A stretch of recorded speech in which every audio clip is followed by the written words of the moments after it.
and welcome back to the Horror Herald. My name is Leo. My name is Louis. And welcome to our first video, our first episode of 2024, everybody. Wow. Yes, wow. Happy New Year. Happy New Year. Many blessings to you. Many curses to you. Oh, we know. Well, to a specific person, we don't want to curse everyone. We don't want to curse everyone. But if you don't think and that's right. Yeah. No, but hello, welcome. Thank you for clicking on this video. We are reviewing today The Omen. That's right, the original 1976 classic. Yeah, the classic one. This isn't the sequel or the remake that might be making this video trend if you're watching it in the future. But we do plan to maybe, review that sequel. That's the most excited film I have over this year. Yeah, I mean, the trailer's dropped about now, and it looks cool, and the concept's very cool. But today, we're talking about the OG. The original, The Omen. Not the 2006 remake, the original, The Omen. Yep. And it's been a while since we did a classic review, hasn't it? It's been a while. It's been since... does Insidious count as a classic review? Because it's not a new movie. I'd say classic is past 2000. Past 2000? I mean before 2000? Or I mean... Before, I mean. Yeah, okay. So... Yeah, this might be... It's been a while. It's been a while since we did a classic review and not something that's new and coming out. I think our last video was Thanksgiving. Yeah. So that was ages ago. I mean, we're right in the middle of Jan... Oh, towards the end of Jan. Yeah. I don't know if this is going to come out during Jan. I think it might be coming out maybe in February. We don't know. But hello and welcome and thank you for clicking on this video. Yes. And if this is the first time that you've seen us... there's a little thing that we do at every start of every episode is we look at the horror news of the past couple of weeks. Before we do that, I was like, before we get to the news, what's this behind me? It's a QR code. No, it's not. It is. Oh, what? It is actually a QR code. Look at it. You see those little boxes? Blimey. That's a QR code. Now, it's a very special QR code, guys, because if you're watching this on your computer, is that you can get your phone. Look at this. Beautiful phone, iPhone something, and you can scan this QR code right like that, and then you get a link to a beautiful sponsor for this episode. Now, this isn't your regular sponsor, so don't skip this. This isn't a sponsor, it's a sponsor. Sponsor.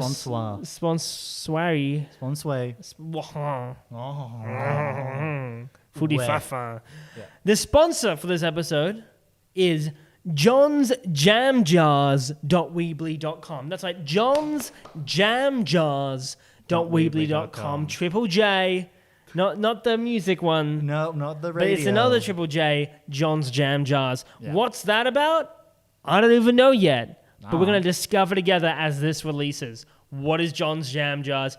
Check it out, and also check out some other websites that have sponsored this episode in previous episodes. Now that we've done that, we can now get to the bit of the news. Now we can get to the news. The lovely bit of the news that I don't know about.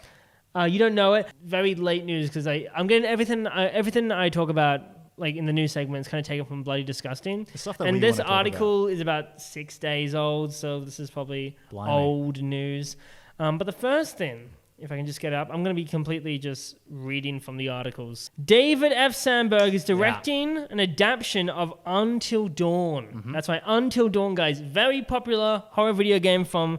What year did it come out? 2015. Let's double check it. No, I got it right. It's 2015. Okay, I'm not even going to bother checking. I have full trust. If it's wrong, though, roast him in the comments.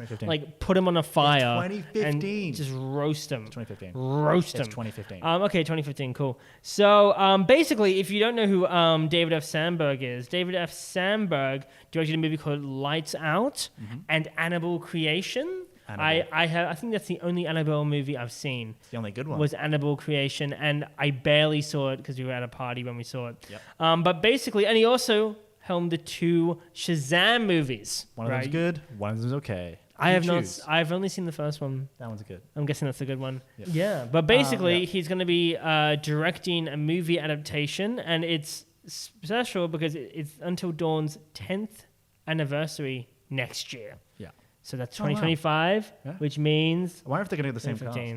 I don't know, because if you don't know about these games, Until Dawn. But basically, what's really cool about these games is that if you don't know what Until Dawn is and those kind of games, it's kind of like a choose your own adventure where you follow this group of characters and you just tell them to do some responses. Like, tell them, should they trust a character? Should they do this for a character? Should they do what? Yep. And then there's like all these different endings depending on what you did. This one's like the butterfly effect. This one's very into the butterfly effect. No, I don't know anything about Until Dawn. I mean, I've seen people play. Oh, no, I've seen people play. Well, I know little things. You know the twists? I don't know the twists. Oh. I know the cast. I know the kind of style of it, but I really don't know anything about this series at all. But Until Dawn, if you don't know this, has a lot of, I think, actors, like famous Hollywood actors. Rami Malek, pre-Bohemian Rhapsody. Oh no! Oh no! The Omen's curse. I was about to say we're gonna die today. We'll fucking die. Something just fell over there. But yeah, and then lots of the other films. Agents of S.H.I.E.L.D. Yeah, lots of people from different, lots of actors. Yeah. Full about. This one was like not as many famous. Then the second one did more, and then the quality has the more like. Yeah, I know one of them has. Obviously, I think he's Ashley famous. Tinsdale or someone who plays Sharpay Evans from High School Musical. Sharpay Evans. Oh, Pink. I haven't seen. That's okay. Anyway. This is exciting. Let me get into the actual news here. So it's going to be Blair Butler, who wrote the original draft for the screenplay. Notes that Gary Dubman is now working on the script. Now, Gary Dubman, I think he was a screenwriter for It. Chapter 2, Annabelle, and The Conjuring. And then Salem's Lot, which I think was shelved. I don't think that's coming out, which is a shame. Yeah. But anyway... But the logline for the feature adaptation is kept deep inside the caves, but Screen Gems is describing it as an R-rated love letter to the horror genre, centering on an ensemble cast. It centers around a group of 8 teenagers who decide to have a vacation in a cabin during night in a fictional Blackwood mountain, exactly 1 year after the disappearance of 2 girls. The twin sisters, a member of the group, shortly after arriving again. Okay, I'm not very good at reading this. Yeah. Anyway, they are attacked by a psychopath and must attempt to survive until sunrise. And I'm sure there's lots of twists and turns there. There anyway, are twists and turns. The original cast can't come back because they're all like 30 now. They're in their 30s and 40s. Yeah. I don't know. Maybe Rami Malek can. If Dalton doesn't come back, then I don't know what I'm gonna do. I don't know. It's very exciting. I still want to play the game. Maybe we could do a video game episode of us playing Until Dawn. Absolutely. But is it a bit too old now? I think it's a little bit too old. No, when the movie hype, I'll play it. Yeah, I'll do it. I'll play it. I'll play it. I said I'll play it. News segment. Oh man. Yo, what's this? Radio Silence to team up with MRC to produce upcoming horror projects. So there's a company called MRC. They did Knives Out and like not much. I think a few horror, but the only one I can think about right now is Knives Out, the original. Yeah. One. Well, if you don't know Radio Silence, they did the Scream 5 and Scream 6. They did Ready or Not. They're working on a new movie called Abigail that's releasing this April with starring someone from the Scream franchise. Melissa Benoist. Sorry? Melissa Benoist or Bennett? Yes. And also Melissa Barbera, I think is the name or something. Oh, sorry. I'm thinking of Supergirl. Melissa Barbera. Yeah. Well, basically, I'm not sure if this is with MRC that they're making that movie, but Variety notes that the partnership was announced on Wednesday morning and aims to produce 2 to 3 features annually. So that's 3 films each year. An initial set of projects is said to be announcing soon. The focus is said to be on horror and thriller features, a genre that Radio Silence has been excelling in ever since the burst onto the scene. To me, I feel mixed about that. I don't love Radio Silence. I like their Scream movies. I like the Scream movies, but even Everything then, else, I only like it because it's a Scream movie. Sure. Like, I think anyone else could do those Scream movies and they'd be just as good. Their track record on original stuff is still iffy with us. Yeah, I didn't like Ready or Not. I think you liked Ready or Not. I thought it was fine. I, for some reason, I didn't click with me, and I just ended up really I had the same feeling it. that I had with, like Infinity Pool, where it's like, oh, it's just a bunch of rich people doing rich people things. Sure. And I'm just like, yeah. I just don't think it was as clever as they were trying to make it be or make it seem. And I just don't think it. And that's what I felt mixed about. I mean, I don't want to spoil Ready or Not, but like, I don't think they handled the actual fantasy part of it very well. I just think it was just a bit. Didn't work out. I didn't love it too much. But there's going to be lots more projects. 3 movies, I guess, a year from Radio Silence. I don't know if that's a good thing or a bad thing. But I don't hate Radio Silence because I think they're just producing. I don't think they're making. Yeah, okay. Yeah, but then they might make one and then produce the rest. Yeah. That could be a thing. But it's exciting, I guess. And that means we're gonna have more, horror movies. mid to big budget thrillers, horror movies. So that's very cool. But it's going to start in the next few years. So that's exciting. I won't talk too much about this because I think it's a lot of just business babble that I don't think is too interesting. But hey, if you like Radio Silence, you like what they've done, I don't think they're crap. I think they're decent. If you like what they've done, get excited. There's going to be more coming from them. And then the final thing is, I think Louis already knows this. What? And it's a sad thing, is that Dawn of the Dead actor... I didn't even look at the screen. I could see it in the little viewfinder. Image, I'm sorry if I'm not pronouncing that right, passes away at 77. And it was only a few days ago for us here. Probably be a bit late when you guys get it. We watched this Dawn of the Dead for the review, but then we watched Dawn of the Dead again. Is this Dawn of the Dead? Dawn of the Dead, yeah. So the one in the Then we watched this one again on my birthday. Yeah, I think it's probably my favorite zombie movie. I was going to say the same thing. It's definitely my favorite zombie movie. He's one of the best zombie actors. Yeah, his transformation was just very cool, and you felt it. You felt for him. Flyboy. And he's such a cool kind of character. And then when he, became a zombie, it was like sad. And anyway, I know he's in other horror stuff as well. He's a genre favorite. It's sad that he passed away. He's anyway. Just a little salute to him, really. So long, Flyboy. We like Dawn of the Dead, so that's why we just thought we might go. That's another masterpiece of ours, right? Anyway, sorry? Give that a masterpiece, right? I think so, yeah. If we didn't have, I would shoot myself. Yeah, 100% a masterpiece. Shoot my old past self. Anyway, Dawn of the Dead, great movie, and great actor was David. So, anyway, that's that. And I think that wraps up our new segment. So now let's talk about this movie, The Omen. Omen. 666. Feet Under. Yeah. Record scratch. Okay. Oh wait, have we done our transition to the next angles? That could be the transition. 3, 2, 1. Transition. Hey guys, welcome back. Well, welcome. We kind of forgot what the transition was, but that's okay. Hello. Welcome to our new angles. These are our new angles. Check us out. Full close up on me, close up on Louis. Hello. Hello. You're like, hi. Hi. I've been dragged here by my Hi. kids. But hello. So now is the part that you've been waiting for. We're going to review this movie, The Omen. And very exciting classic movie. Before we get into it, because we normally get into kind of the spoilers, our reviews have lots of spoilers. So before we get into kind of spoiler territory, we just kind of want to do our overall thoughts about the film before we get into it. So Louis, what is your overall thoughts about The Omen? Personally, I thought it was okay. I liked it. I thought that it does, for an hour and 46 movie, it does drag. It kind of feels like it's like a 3-hour kind of like slow pace burn. But it's only like an hour and 46, right? No. What is it? It's an hour and 47. Oh, fuck me, I guess. It's that 1 minute that like drags it down. I think that one minute, specific I think it's minute. that 1 minute just keeps the runtime. But, okay, so I think it's okay. I think I had higher hopes for it than this. I just think there's a lot of aspects to the Damien character and the main character that kind of like, and the actual like pacing of the movie that drags it down a bit. But I think the scares are like the main well-crafted part of this. I'd say I wasn't scared, but it was like, like the intentional creepy bits were well done. I think the lore was interesting. I think overall I did enjoy it, but I was let down a bit by some. I think it just got dragged down by some like misleading stuff at the beginning. But overall, I think it was okay.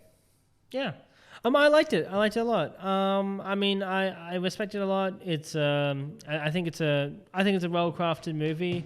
I think it starts off strong, it ends strong. But I think some stuff in between, some little elements that, I don't necessarily dislike when I see it. I just I was expecting more of a different kind of movie, I think. Yeah. but I still like it for the most part.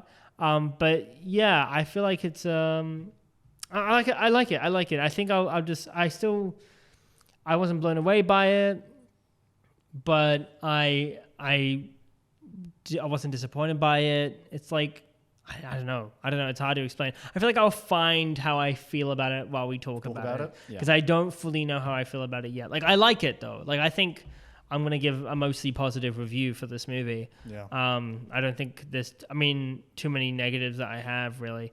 But, yeah. I think I mostly feel positive about it. It's a cross. That's the Conjuring. I brought it, and it's not being used, so I just want to show that I brought it. Because it's very similar.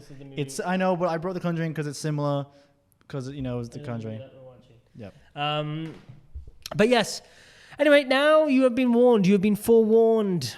Call me Patrick Troughton. Call me this guy. Sorry, I'm putting this up because I'm closer to Louis' camera. Call me this guy, Patrick Troughton, because I'm warning ye that we are starting now. There you go.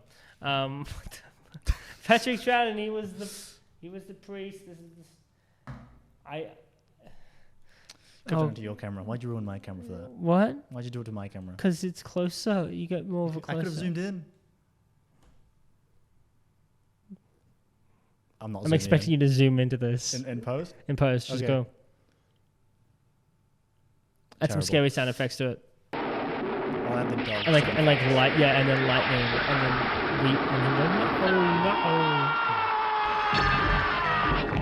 All right, cool. That's enough of that. Anyway, time to get into the movie. So what we always do is we start off with the positives. Is this right, Louis Sebastian? Yes, we do. Louis, would you like to start us off with a positive? I'll start off with what I literally wrote. Opening slaps. Yeah. That's what I wrote. Yeah. And what I mean by that, I think the atmosphere of the beginning is very good. I think when he's driving in his car while he's getting driven to the hospital church. I don't fucking know how churches work. I'm not Christian. I don't know if that's how those things worked in the 70s.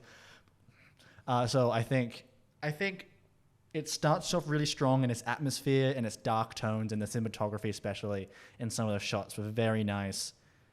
Yeah. I just think the opening of this movie sets a good tone, and then the foreboding of like, yo, your son died. We have to give you a new one. That stuff. I feel like this plot wouldn't happen today. Yeah. I feel like if like today, a character did that today, everyone would hate them immediately. Right. But I feel like because this is the 70s, it would be like, that makes sense for this character to do that. Like the 70s kind of gruff man. In the 70s, people were wild in my guys. They were crazy in the 70s. No, but I agree. I think at least just the opening credits, with that image of Damien and that like cross that like appears. That's what I meant by opening slaps. Yeah. The actual I think opening the silhouette of him just appearing there and just the credits rolling. And of course that theme is really so great. Good.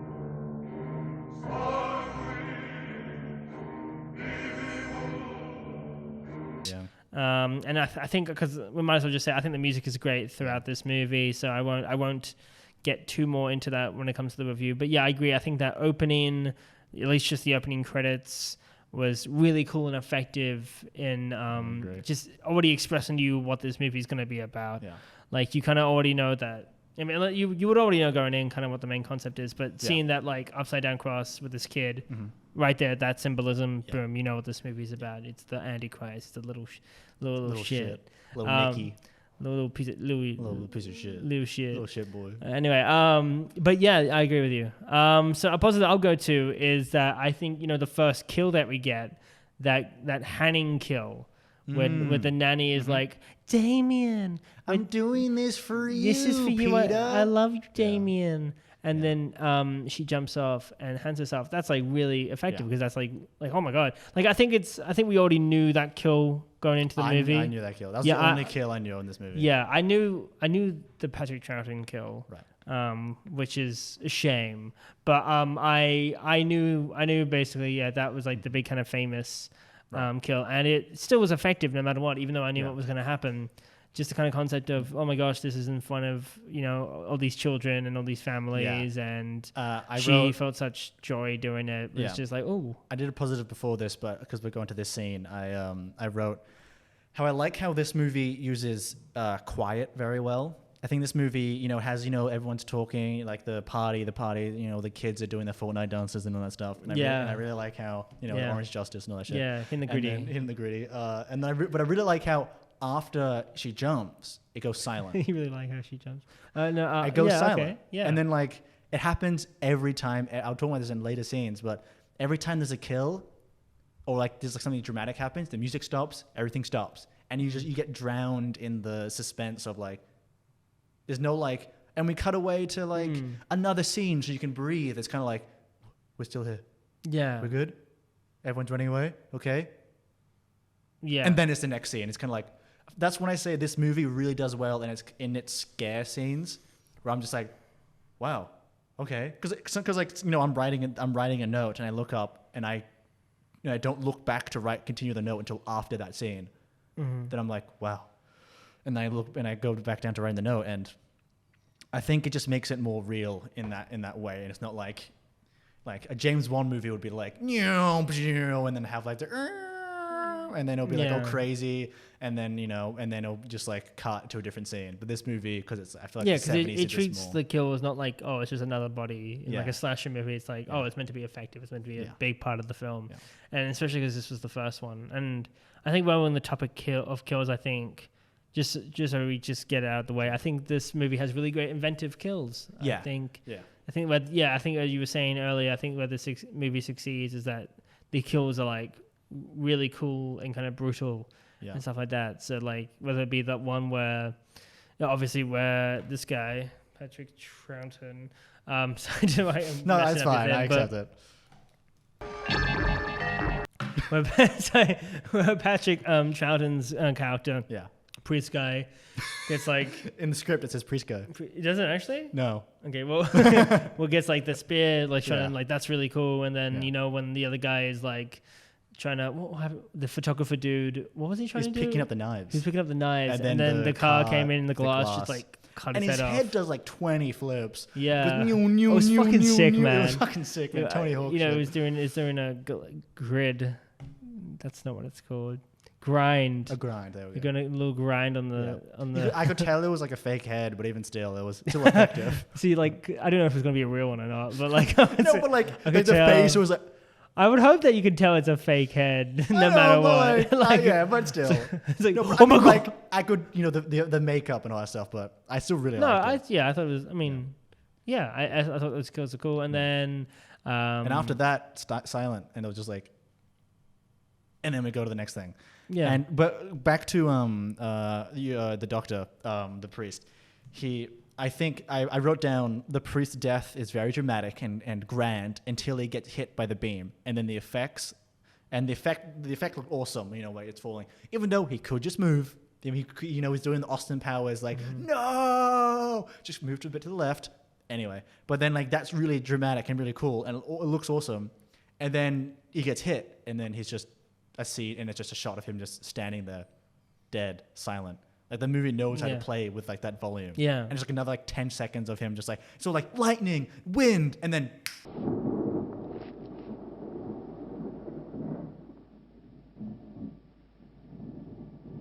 dead, and then it's dead silent.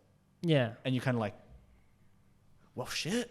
And then it cuts to the next scene. Like I think like that's what new modern horrors should be doing, because that's more effective. Because if the anticipation is what gets you, and then the scare doesn't get you, and then you don't linger in that scare, then like if they all feel the same, if you know what I mean. So if the anticipation of the scare, like if it starts off high intensity, then it ends high intensity, you don't remember all of it. It's just, it feels the same. This movie is like high intensity, then it stops, pulls the rug out of your underneath your feet, and it lets you sit there in that moment. And you remember that moment. You remember him standing there dead. And they feel so different. That image of him standing there is different from the image of him running away. But in like another more modern horror movie, it'd be like, you know, like it'll be him running, he gets hit, and it's like, and then it cuts to the next scene. There's no stopping in that. And like, I love James Wan, but like, a lot of his scenes do that, you know, like in Insidious at the end when spoilers, but when the lady gets strangled to death, it's like a massive and it cuts away, and then we see her again, and it's like massive music, and it cuts away.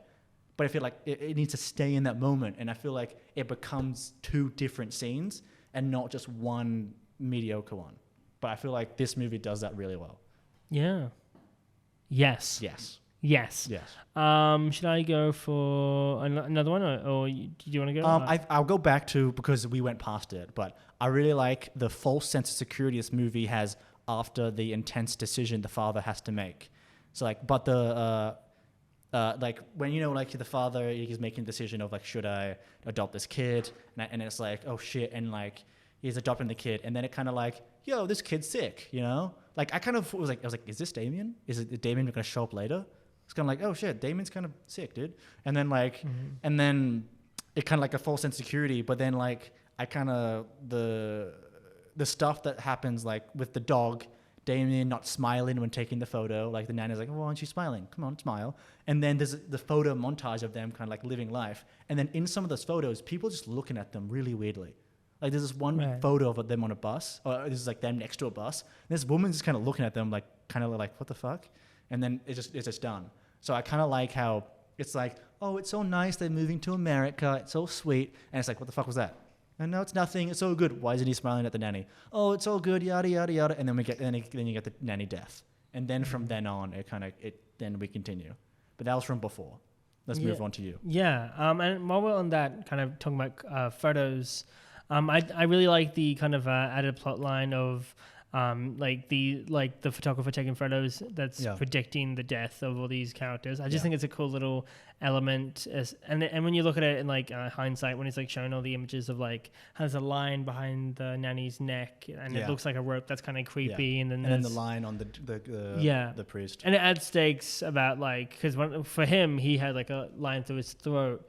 And it kind of added stakes, like, oh my god, something's coming for him. I wish there was like more photos of maybe like the dad or something or whatever, because I was still a bit iffy about like whether that's like a definite thing, like you are gonna die.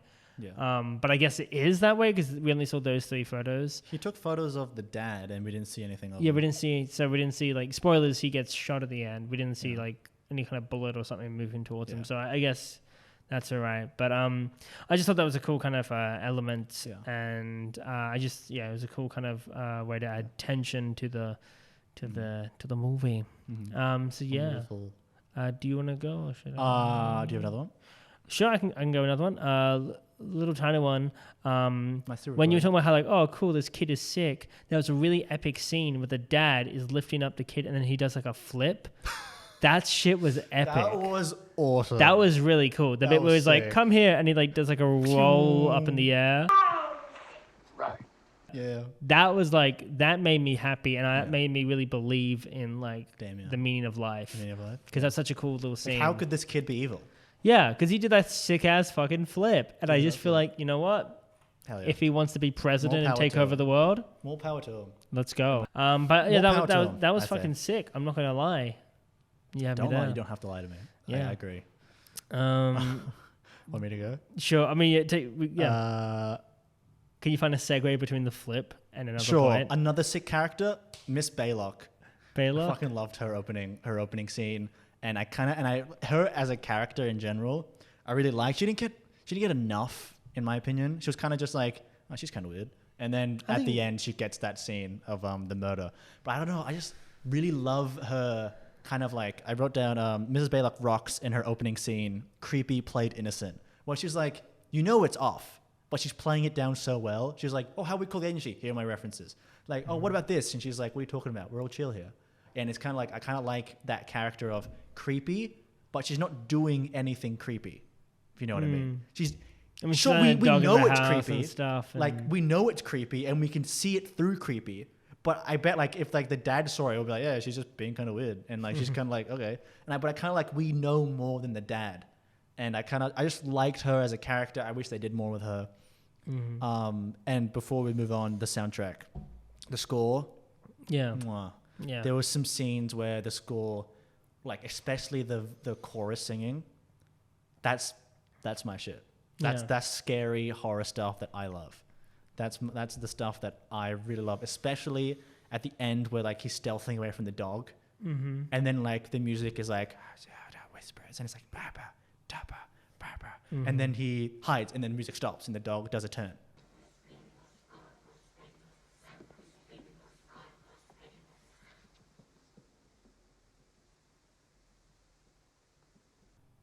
I just like that, like the movie in its scares and its suspense. Molto bene. Wahoo! Wah! They went Italy. They did go to Italy. Yeah. That was great. Yeah. Well, it happened. It did happen. While we're on that, with Mrs. Baylock, I will talk about like overall. I think great performances all around from everyone. Yeah. So great acting. I don't think we got a bad performance. Even the kid, I think, did pretty decent. He could be more evil and snickering, but there was a sense of innocence about this child, and I think that kid portrayed it well. And I mean, he's meant to be 5 years old, so I'm not expecting a big Oscar-winning performance, but I think for him and basically everyone gave him a pretty great performance. Yeah. And I do tend to agree with you. I think Miss Baylock was menacing, and by the end, I wasn't like a fan of her. She's but that was my favorite character of any horror movie now. That was what? I'm kidding. Seriously, bro? Yeah. Seriously? Yeah, she's my new favorite. Really? Yes. I'm trying to think of a character you might like more. She's better than Dewey? Horror villain. Villain? She's not, but this is funny. She's better than, I don't know, Jigsaw or shit? Yeah, better than Jigsaw. That actually, yeah. Because she was like, one movie, one and done. Sick. That's all she needed. She needed one movie. Is she in the sequels? And she slayed. She's an entrepreneur. She's an entrepreneur. Like she walked in there. She literally walked in there and went, here are my references. Yeah, and those references probably fake. But she walked in, you know what? I'm going to just look at this child. Yep. And I'm just going to whisper things in its ear and let the apocalypse happen. And you know what? That's entrepreneurship. That's boss bitch behavior. Satan. And we love it. She ain't no boss employee. She's a boss bitch. She's a boss bitch. And we love to see it. She really did the grind and very like... And the gritty. Yeah, she climbed that ladder like... While doing the gritty. And why are we doing this? She dabbed on the devil while the devil dabbed back. In the pale moonlight. Anyway. I have one more. Yeah, go for it. I did not see the twist of the priest being a murderer and being on the devil's side coming until it was clear at the cemetery. You know that the priest at the beginning, he was like, here, take this baby. You'll replace your other baby. Right. I didn't realize he was part of it. I thought he was just like, I thought it was just going to be a big coincidence. I thought it was going to be like, oh, this guy. Then I was like, I didn't even connect it when like the baby's going to go to a prime minister or go to be like a politician. I was like, oh, that's just a massive coincidence or some shit. I did not think about that like until the cemetery when they look and they see the child's body. And I was like, oh, because this movie was kind of like very like in its story kind of flat for me. I'll get into the negatives of like the story kind of being meh, but like that was like a point where I was like, okay, there was a twist I didn't see coming. Good job, guys. And that got me reinvested into the rest of the movie. Like in the middle part, I was kind of like being a bit wishy-washy, but then as soon as that happened and as soon as they saw the baby, I was like, this guy got to die. Fuck this kid. Yeah. Did you see the twist coming? No, I didn't. I thought he was just a bloke who was like, hey mate, there's a baby in the other room. For laughs, do you want it? It happened to be born the exact same time. You know what? He looks kind of like you. Yeah. Bloody hell, mate. Just fucking go have a baby. Go have a baby. No, and that was cool. I think it was cool. And his character, he was creepy with his face all melted. That was creepy. Tragic. That was creepy. Tragic character. And so is that your last positive that you have? Yes. Because I'm just going to quickly list out, because I have a few little dot point positives here. I thought it was scaring me for the most part. I think back at the time I would have thought this was terrifying if I was there in the 70s. This is a movie. I think it would have been terrifying. Oh, yes. That's another thing. Today, nowadays, not as much, but back in the 70s, I would have joined the picket lines. Fuck this movie. I'm kidding. Yeah, no.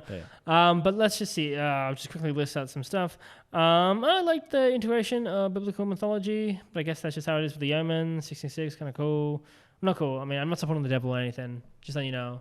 But, it was cool. Yeah. It was cool. I think the concept is just very intense and can lead to a lot of great drama. So just the fact about like you have to kill a child, which is just so intense, and there's already a sense of like, oh my god, to that. Like I couldn't imagine being him.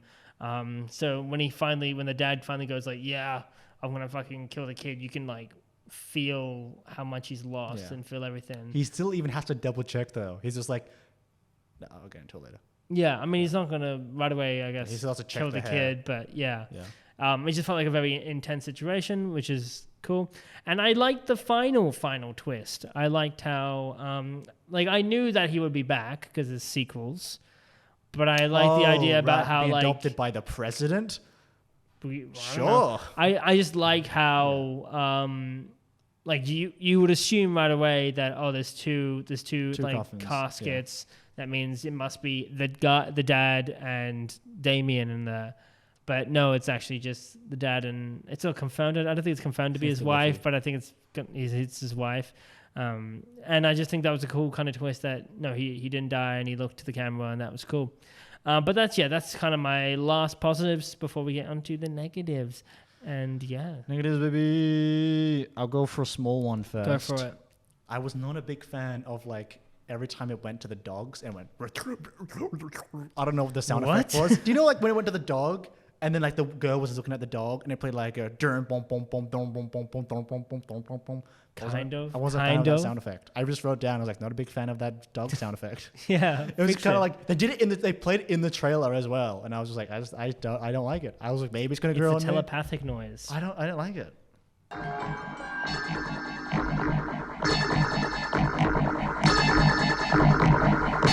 That was a nitpick, but I was they did need to fix that. I think, Start small. It was offending to me. Yeah. I wish I had more time with the nanny at the start. Yeah, sure. I felt like she kind of just we kind of barely saw her, and then she died, and I just wish there was more I don't know. We just maybe see a scene of her talking to Damien and reading him a story or something. Just something we feel more of emotional connection to her death. Yeah. But on the same time, I don't know. Because I want that, but also just how quickly she dies, and it isn't it's more shocking. Because I feel like if you, I think so. Because I feel like if we pre-establish her with him, you'd accept. You already know she's gonna die. Yeah. So it's I feel mixed about it. Yeah. I don't know. Maybe that negative doesn't stand anymore. Because I think the fact that she just quickly dies, and you don't expect her to quickly die. In a modern remake, they'd make her a bit of a character. Yeah. Okay, I take it back. You won, Omen. Well done. Rescinding. Do you want to go for another one then? I'll go for another one. I wish there were more time with Damien as a character. I wrote that down. Wish Damien did more himself. I feel like this movie was meant to be about him, and a lot of it was just globe-trotting with the dad, who's kind of a whatever personality, and the photographer dude. And I feel like I kind of want to see Damien doing evil shit instead of it just being Baylock. We know evil shit's going on because Damon's born. I want to see him be an evil little motherfucker. Yeah, he kind of just feels like a guy who kind of walks into it whoa, isn't this crazy? I hit my mother with the thing. Isn't that crazy? Oh, the baboons. Oh, wow. Why is this happening to me? It doesn't feel like he's intentionally being evil. Yeah, because he doesn't feel like a main character. He kind of just feels like a side piece. Even though this film is about him, he's the Omen. So I feel I wanted more from him. I wanted more omens. There were bad stuff that happens. There wasn't the kind of any setup to bad stuff. Well, that's what I thought the photographs were for. No, I mean kind of maybe a bit more Final Destination style. You know what I mean? Birds in the sky that fly by and whoa, what was that? Classic Omen stuff. Well, there was the wind and the leaves, and then there was that was right before a death. Okay. I think it would just be cool if it was there was a bit more more biblically accurate angels. Yeah. Okay. Yeah. No, I'm kidding. But I just more Omen stuff. Yeah. But I have more onto that, so I might as well just get into it because I don't want us to go back and talk about Damon. I feel like a lot of the kill. One thing I also felt was a bit weird is I want a lot more of the kills to happen from Damon, because I feel like there's a lot of the kills that just happened, but they weren't really related to Damon, so it was a little bit confusing.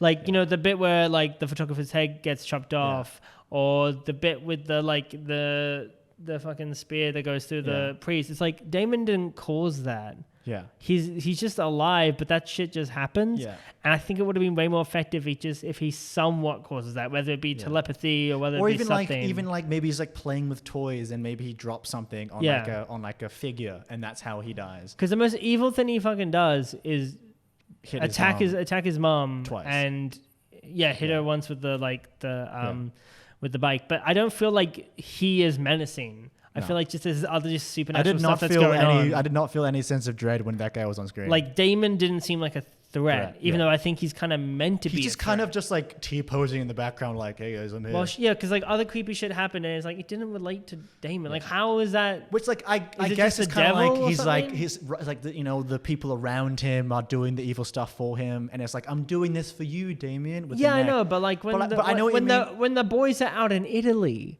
like when they're out just in the Isles of Italy, and shit happens to them, it's like. Damien ain't part of that. That's just happening. And I think that goes into more of a... Damien just kind of disappears in the second act, if you know what I mean. He just like disappears, and then it just becomes this road trip film with these guys. And I just feel like this character's kind of... The main guy's kind of dumb. So your wife has just been in a hospital. And then, sorry, babe, go to Italy. Oh, don't let him kill him. Don't let him kill me. Get out of here, wife. I'm going to go to Italy for like weeks, probably. Days, let's say. And like, just leave Damien at home. Leave the person you assume to be the devil at home.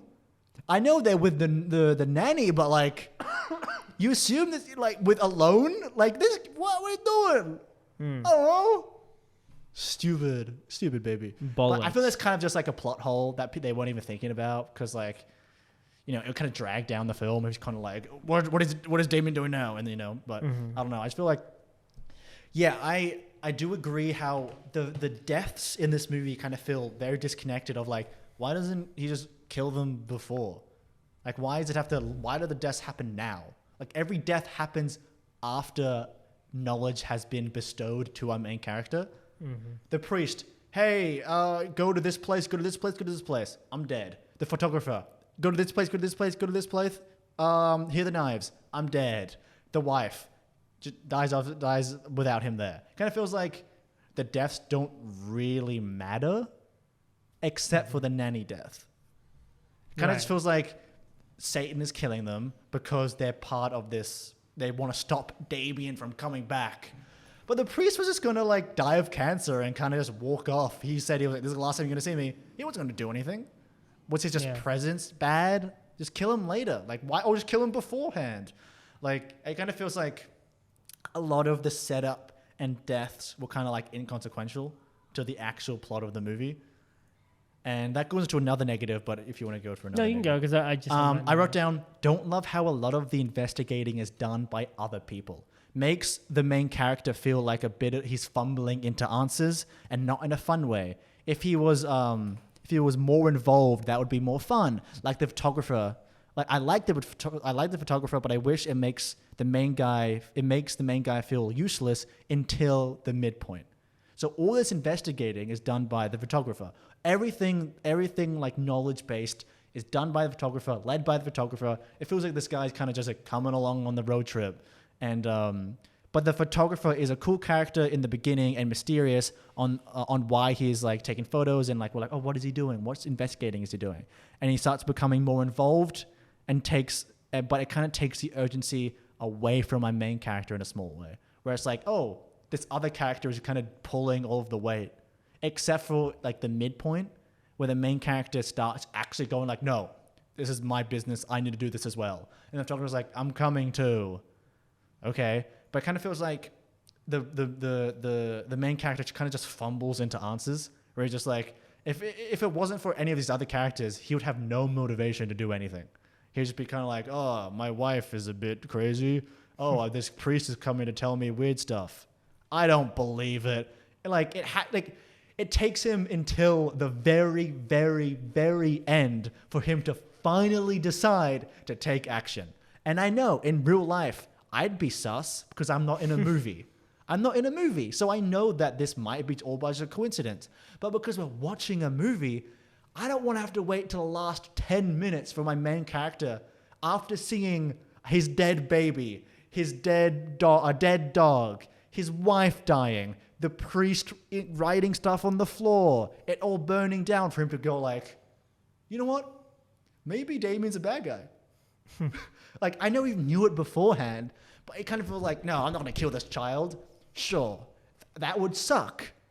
But what else are you going to do? Just walk off into the sunset? It kind of feels like just false drama to make this movie kind of last a bit longer and have other characters do more, right? It just feels like this main character is kind of just stumbling into stuff. He's stumbling in. His wife's having all of the bad stuff. He's kind of like, hey, yo, I'm in the background.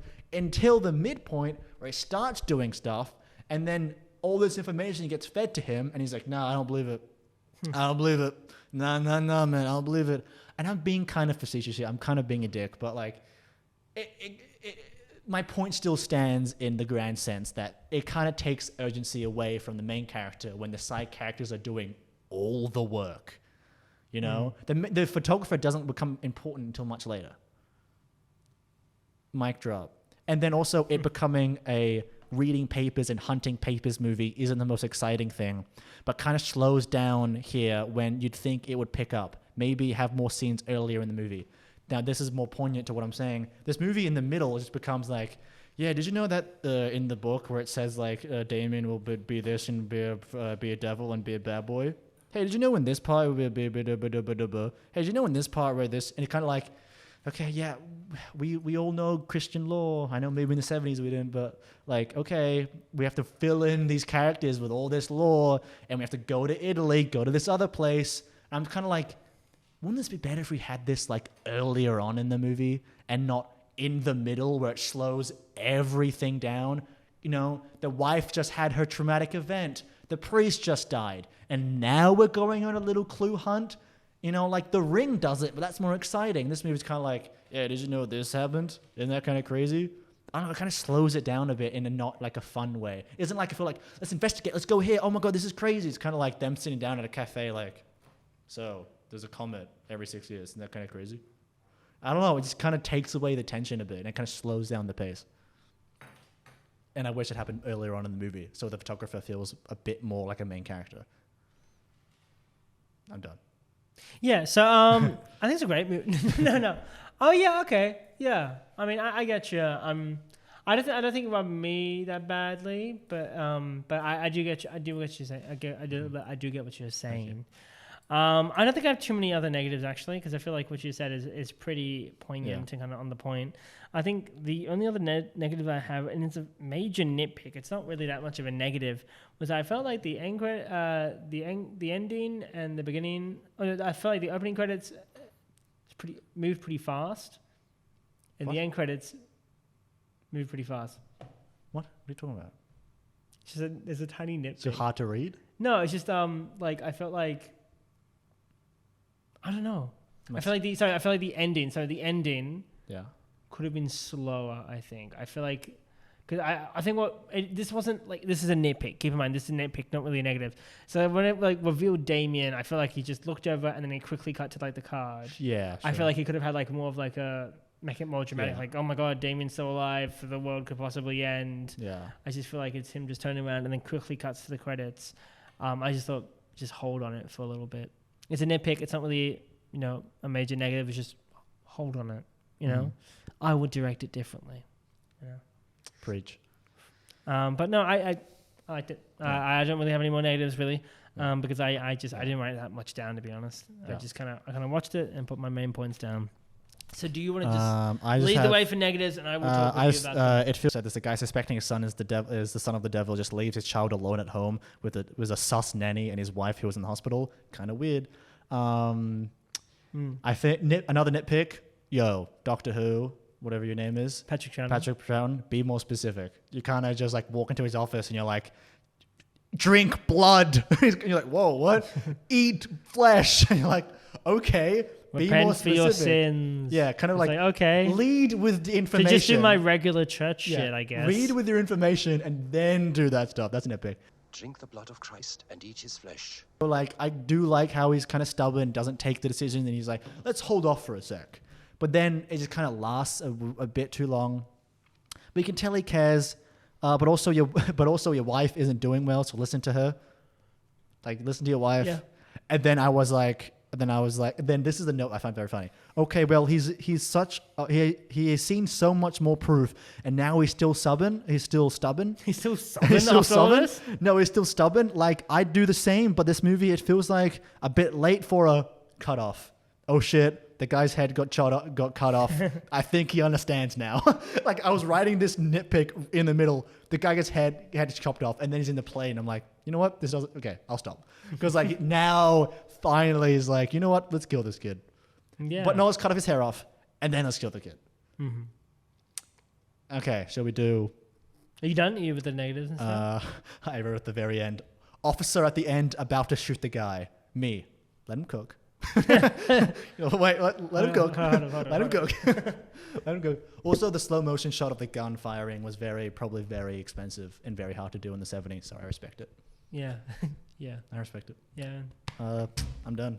Yeah, I'm done as well. So, ladies and gentlemen, We got this is where we finally get into our rating for the movie. We have a thermometer. If you don't know this, we have a thermometer. We still haven't done a visual design of this thermometer. Should we? I'm thinking of getting someone to do it. Do we ever need to do like a visual? We might do a visual design. Or maybe get someone to like do a drawing of a thermometer. Then Yeah, maybe. I don't know. But basically, we have kind of like a thermometer. At the very bottom of the thermometer, our lowest rating is shit show. So this is a movie that we just think is absolutely crap, shit, nothing really good or redeeming about this movie. It's garbage. And then above that is Ball Snore, Get Out the Door.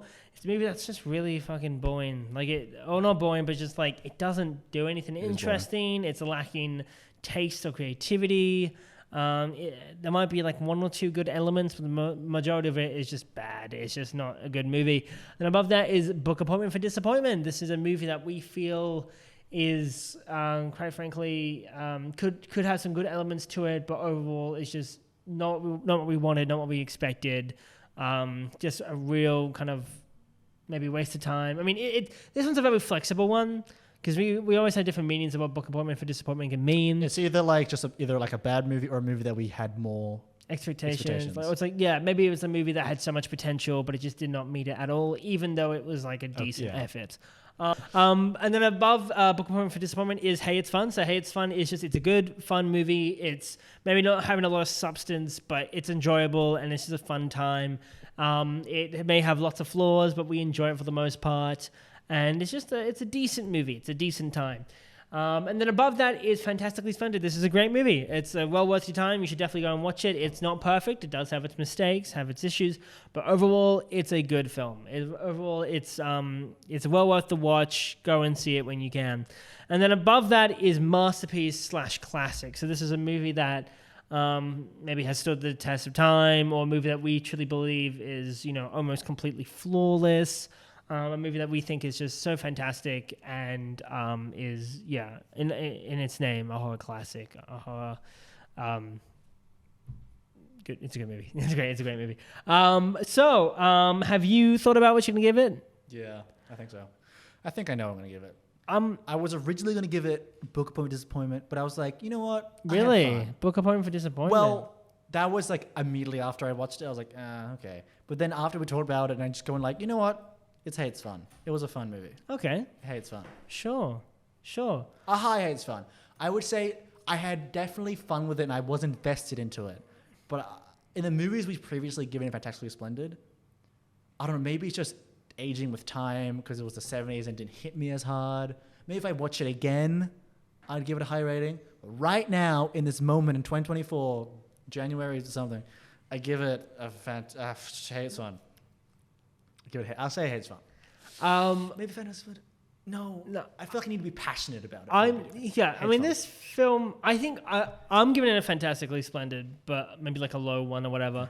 I'm giving it to that mainly because I think it's a very impressive movie. I feel like... Sure, I know what you mean. Yeah. I feel like the effects and the kills are really great.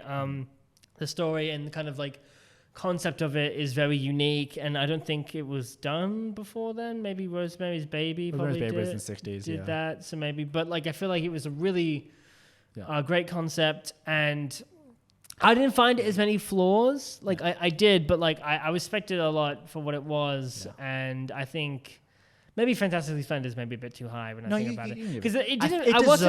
I think it deserves that, because I know a lot of people might say it's a classic. Yeah, which I know in its name kind of is a classic because people still talk about it today. There's gonna be a prequel, but and there's so many sequels to it. But it's a movie that I don't think really made me super like emotionally invested. Like I was, I mean, I was invested, but I don't think I was like came out of it with a big, huge emotional response. Absolutely not. So it didn't move me, but I still think it's really impressive for what it is. I think it's just a cool concept, and I think for the most part, I liked it. So I'm going to give it a fantastically splendid, which I think may be a bit too generous, but on the same time, I think it's a good film. And if someone said this is a classic, I won't fight them really on it, to be honest, because I don't feel as strong about my negatives than maybe you do, Louis. I don't feel like I'm like, yeah, the negatives. I feel like it's kind of just like a negative brings it down, where I'm like, if I'm weighing them options at the end of the road, I'd be like, I obviously, like, honestly, with my negatives, I don't feel like they're bad. I don't feel like this makes the movie bad, but I'm just like, I did think about them while watching the movie. Mm-hmm. So right now I had more fun with it than I was like, well, I wasn't as blown away with it as like a fantastically splendid movie. But I'd say that I was more kind of like, I ended it with, it's fun. I had a fun time. Maybe I'll rewatch it and then I'll tell you what I think later in another review, and maybe I boost it up. But right now, I say it's a high hate zone. I give it a decent, fantastically splendid. And that's our review. Yeah. But before we go away, we have a little thing that we do, and we haven't done it. Well, the thing what we do, basically, before we wrap everything up, is we do a little quiz segment. A little fun quiz segment. Yeah. And we're going to go back to doing more of the traditional one, because last one was a quiz. Addison Rae quiz. It was an Addison Rae quiz championship, because I'm an Addison Rae lover. Yeah, you won. I really love Addison Rae. Yeah. So we're going to cut to the... Should we stay in this angle? What do you think? Let's stay in this angle. If we move, it'll just be a whole hassle. So okay. Well, we're going to cut, though. We're going to cut. We're going to cut. We have to come up with a good quiz question for you and your viewers at home. So 3, 2, 1, bazinga. Okay, so here is your quiz. Cool little behind-the-scenes quiz. So Harvey Stevens, he's the kid that played Damien. No. And why was Harvey Stevens cast as Damien? So there's 4 options you can choose from. Number 1, he kicked Richard Donner, who's the director, in the nuts. Nice. He had a history of mental illness. Oh. His father owned the studio, or he was Richard Donner's nephew. So those are the four different options.